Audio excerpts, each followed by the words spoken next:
I'm Gary Davidson, and I head the real estate practice group here at Castle Law. I want to be one of the first to congratulate you on the sale of your property. Selling a property can be one of the most stressful times in one's life, but it also can be very highly rewarding. It's a culmination of all of your time and energy spent in fixing that house and the house that you love and live in. I want to spend just a few minutes going over the key components of the real estate transaction so that you understand how the process works and hopefully answer many of the questions you have. First, during the first 5 days, the attorneys will have the opportunity to conduct what is referred to as an attorney review. My job is going to be to send out a letter that's designed to save you money on how taxes are allocated, closing costs, and tighten up the contract in several material ways. This is all designed to ensure that we have the greatest opportunity to close on time and you save the most amount of money while minimizing your risk.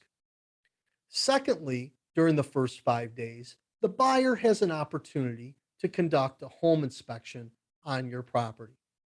Even if the property is being sold as is, a buyer still has a right to conduct this home inspection.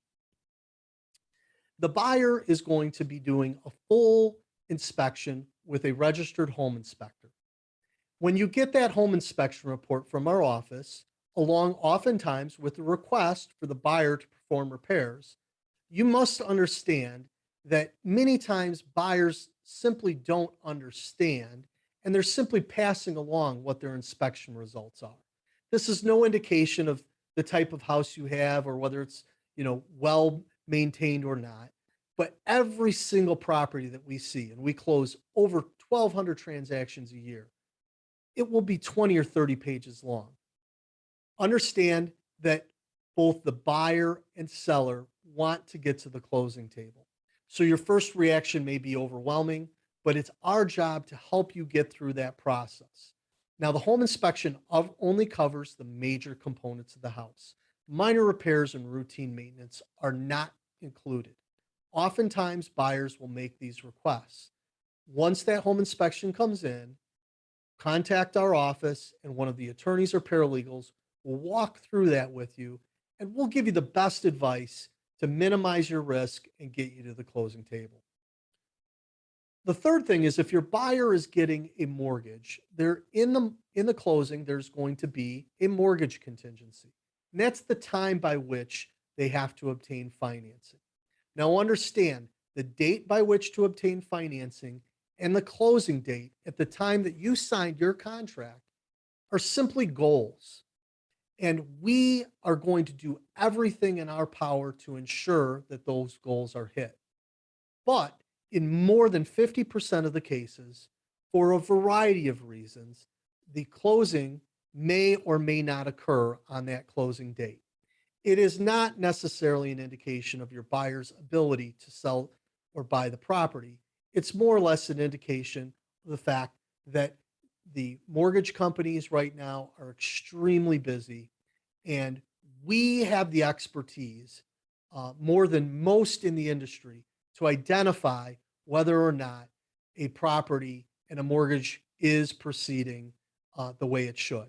So please just feel free to reach out to us. We'll keep you abreast of the status of that mortgage and do not move out of the house until we let you know that it appears as though the loan is going to get approved.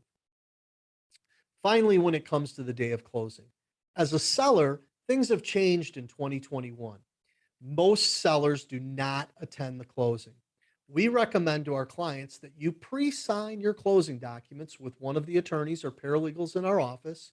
We will then send all of those documents to the closing. We'll send you your closing statement, which shows you your proceeds, and we will review that with you over the telephone prior to the closing. We'll never sign any documents on your behalf without having reviewed those numbers with you. Once you've approved them, we will sign documents on your behalf and we'll have the title company wire the money directly to your account. And that avoids you having to take off work or attend a closing and sit awkwardly across the table from the buyer when they may have ridiculous requests. Um, it's much easier for us to handle that without you being in the room.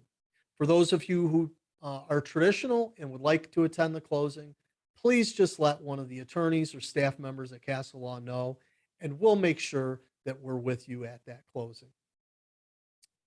That's a general overview of the sale of your house. Obviously, you're going to have specific questions. Expect a call from one of the paralegals or attorneys from our office within 24 to 48 hours now that we have a contract. And congratulations on the sale of your house. We look forward to helping you get from contract to closing quickly.